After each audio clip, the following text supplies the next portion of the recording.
자, 반갑습니다. 재무상태표 분석 계속 이어서 진행하도록 하겠습니다. 자본 배분의 안정성 분석. 이제 안정성 분석을 해볼 건데, 레버리지 분석하고 안정성 분석이 사실은 넓게 보면은 한 덩어리긴 한데, 구분은 좀 해놨습니다. 그래서 안정성 분석에 이 두 가지가 있는데, 이 두 가지 비율을 좀 기억하시면 좋을 것 같아요. 두 가지가 있고, 자, 이 두 가지는 비유동 비율. 자, 비유동 비율, 고정 비율이라고 되어 있잖아요. 얘는 우리 유동 비율 같은 경우에 어떻게 정의를 했었냐면, 유동 자산 나누기 유동 부채였잖아요. 그쵸? 자, 그러면 요거의 의미는 뭐였습니까? 가지고 있는 유동 자산으로 유동 부채를 얼마나 잘 갚을 수 있는지, 어쨌든 잘 내가 갚을 수 있는지 없는지를 확인한 어떤 비율이었습니다. 그러면 여기서 비유동 비율은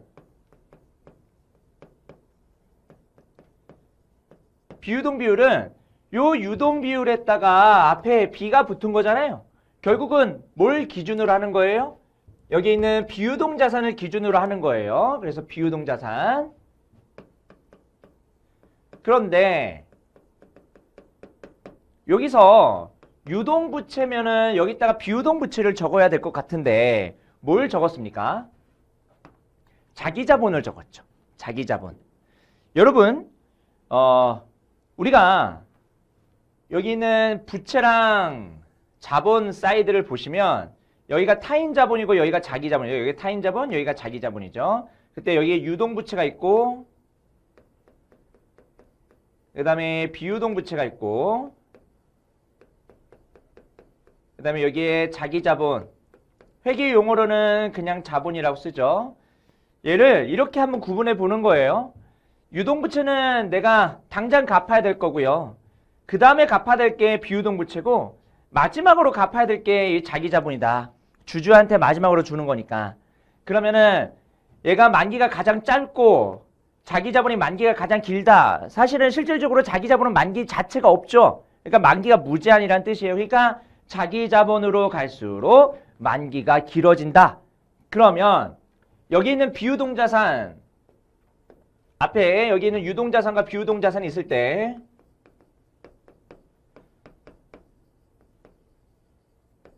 어떻게 하는 겁니까? 여기 유동 자산은 유동 부채랑 연결을 시키는 거예요. 근데 비유동 자산은 비유동 부채랑 자기 자본으로 연결을 시키는데, 그나마 자기 자본 만기가 무제한인, 만기가 어마어마하게 긴 그런 내가 갚아야 될 돈이죠. 만기가 어마어마하게 긴 갚아야 될 돈, 그거를 기준으로 해서 일단은 여기다가 비유동 비율을 얘기를 하는 겁니다. 그러니까 나의 비유동 자산은 만기가 긴 자산이잖아요. 만기가 긴 자산을 가지고 내가 만기가 긴 어떤 빚이라든지 부채라든지 나의 의무를 충당할 수 있는지 없는지를 확인하는데, 요 비유동 부채는 빼고 일단 자기 자본 만기가 긴 거 위주로 보는 게 바로 여기 있는 비유동 비율입니다. 문제에서 고정 비율이라고 나올 수도 있는데, 이 고정 비율은 왜 고정 비율이냐면, 이 비유동 자산을 뭐라고도 부르냐면 고정 자산이라고도 부릅니다. 이 비유동 자산을 고정 자산이라고도 부르기 때문에 고정 비율이라고 한 거예요. 자, 요게 비유동 비율인데 밑에 보시면은 비유동 장기 적합률이라고 있습니다. 그러면 여기는 비유동 장기 적합률, 비유동 비율을 좀 더 발전시키고 완화시킨 건데, 여기는 비유동 자산을 가지고 자기 자본만 갚는 거 말고 비유동 부채까지 갚는 거를 한번 생각해 보자. 그래서 자기 자본에서 비유동 부채까지 더한 값을 저 분모에다가 둔 겁니다. 아시겠죠? 그래서 결국은 비유동 자산을 기준으로 해서 자기 자본을 내가 갚을 것인지 아니면 자기 자본과 비유동 부채를 같이 해서 갚을 것인지 요거를 보는 어떤 비율이라고 보시면 되겠어요. 그래서 잘 암기를 해주세요. 용어 자체가 하나는 그냥 비유동 비율이고요. 하나는 비유동 장기 적합률 또는 고정 비율이었으면 고정 장기 적합률 이렇게 되어 있으니까 요거는 자주 나오는 비율이고요. 꼭 암기를 잘 해주셔야 되고 비교해가지고 암기를 해주셔야 됩니다. 됐죠? 자, 그러면 한번 요 의미를 볼게요. 비유동 비율이 큰 건 좋은 거예요? 나쁜 거예요? 비유동 비율이 큰 건 일단 좋은 거죠. 자기 자본 대비 비유동 자산을 많이 보유하고 있음을 의미한다. 즉, 비유동 자산이 자기 자본보다 크다라는 거잖아요. 근데 우리가 아까 해석할 때 이렇게 해석했었죠. 비유동 자산을 가지고 자기 자본을 잘 갚을 수 있는지 없는지 이렇게 해석을 했었죠. 왜냐하면 우리가 유동 비율 자체가 유동 자산을 유동 부채에 얼마나 잘 갚을 수 있는지를 보는 비율이었으니까. 근데 여기서 이 비유동 비율을 해석할 때는요. 거꾸로 해석하는 것이 좀 더 적합해요. 무슨 얘기냐? 내가 돈을 조달할 때 어떻게 조달해요? 자기 자본 또는 비유동 부채 또는 유동 부채로 조달하죠. 유동 부채는 근데 조달되는 부채는 아니에요. 뭐 엄밀히 말하면 유동 부채 안에서도 조달하는 부채도 있지만 유동 부채의 가장 메인은 매입 채무거든요. 매입 채무 자체는 조달한 돈은 아니죠. 내가 외상으로 물건을 산 거에 대한 어떤 회계적인 숫자이기 때문에 조달한 돈은 사실은 여기 있는 비유동 부채랑 자기 자본이에요. 그렇죠? 자, 그러면은 자기 자본으로 조달하는 게 기업 입장에서는 좋을까? 아니면 비유동 부채로 조달하는 게 기업 입장에서 좋을까? 의무를 진다라는 느낌에서 요거를 본다면 자기 자본은 안 갚아도 돼요. 자기 자본 안 갚아도 되는데 부채는 만기가 되면 꼭 원금을 갚아야 돼요. 만약에 부채를 안 갚게 되면 디폴트입니다. 채무 불이행, 기업이 망해요. 자기 자본을 안 갚는다고 해가지고 기업이 망하지는 않지만 물론 자기 자본 자체를 못 갚게 되는 순간은 그 기업이 안 좋은 상황이겠죠. 어쨌든 비유동 부채는 무조건 갚아야 되는 거기 때문에 여러분들이 만약에 기업을 경영하는 입장에서 돈을 조달하고자 할 때 자기 자본으로 조달하는 게 좋은지 비유동 부채로 조달하는 게 좋은지 그 의무 측면에서 볼 때는 자기 자본으로 조달하는 것이 훨씬 더 좋죠. 왜냐하면 안 갚아도 되는 거니까. 의무가 없으니까. 갚아야 될 의무가 없고 뭐 배당을 주고 싶으면 이사회 결의로 주면 되고요. 감자를 하려면 주주 특별 결의로 하게 뭐 결정하면 되는 것이니까. 그런데 비유동 부채 같은 경우에는 만기가 정해져 있고 고정적인 이자를 줘야 되기 때문에 그 약속을 이행하지 않으면은 그 기업이 디폴트가 된다. 자, 그러면 자기 자본으로 조달을 했어요. 그 자기 자본을 조달한 걸 가지고 비유동 자산을 사는 겁니다. 내가 500을 조달했어요. 거기서 300을 비유동 자산 샀어요. 그럼 나머지 200이 남은 거예요. 이런 식으로 비유동 비율을 이런 식으로 해석하는 게 좀 좋아요.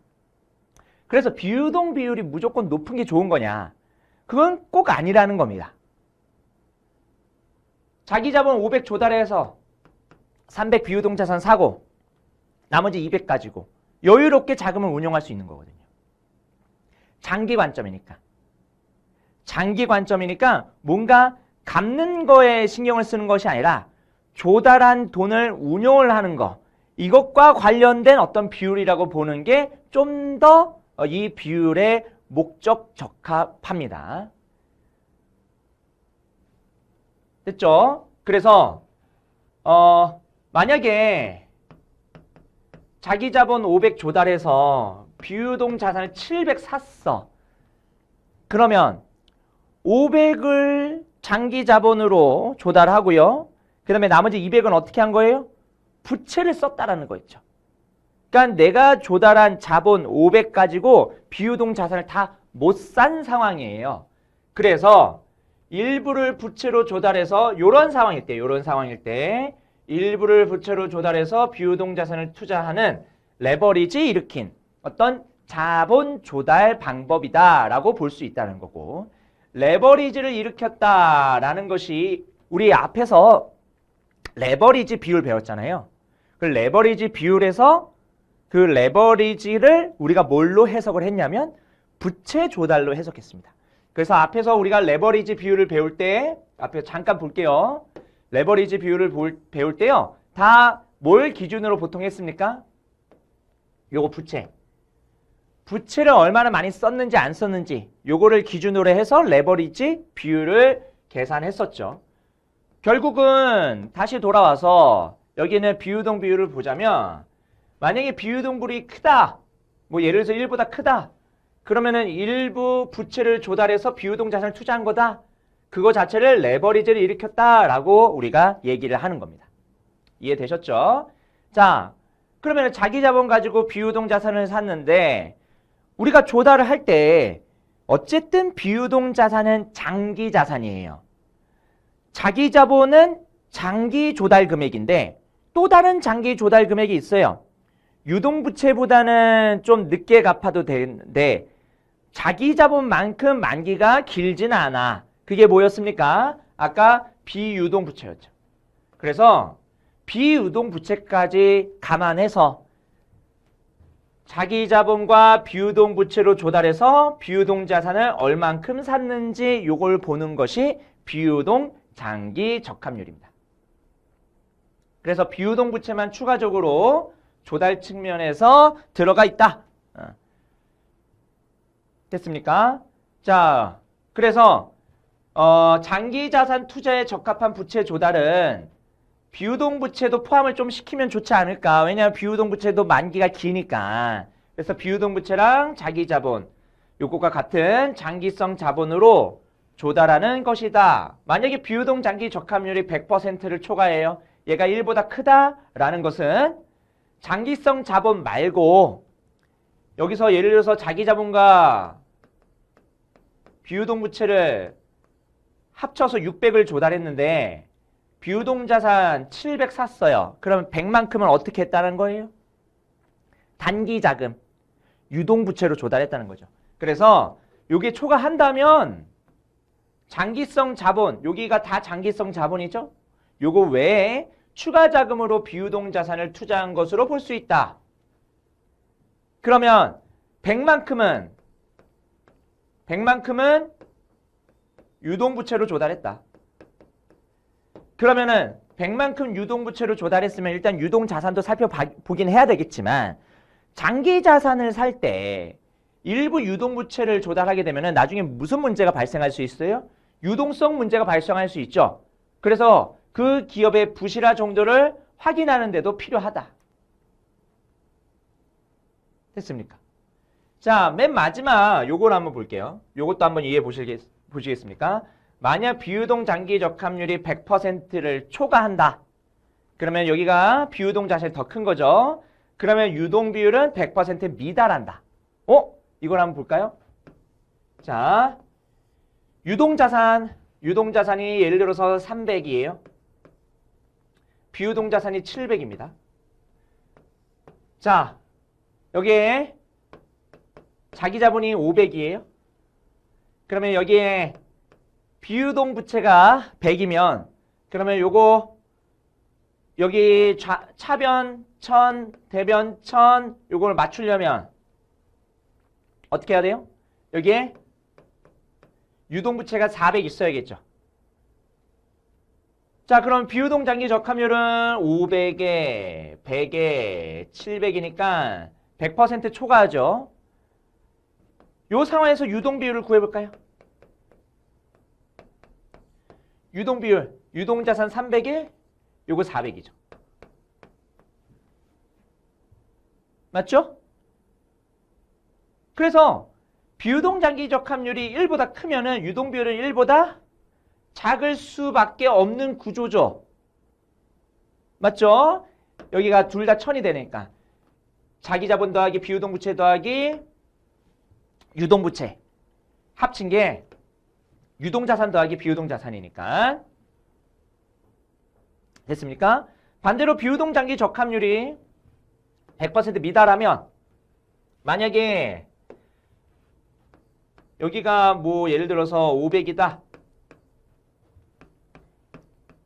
그러면 100% 미달한 상황이죠. 그러면 여기가 800되고 800을 만들어주기 위해서 여기 600, 200 이렇게 만들어지니까 그러면 여기가 200 돼서 유동 비율은 100% 초과한다.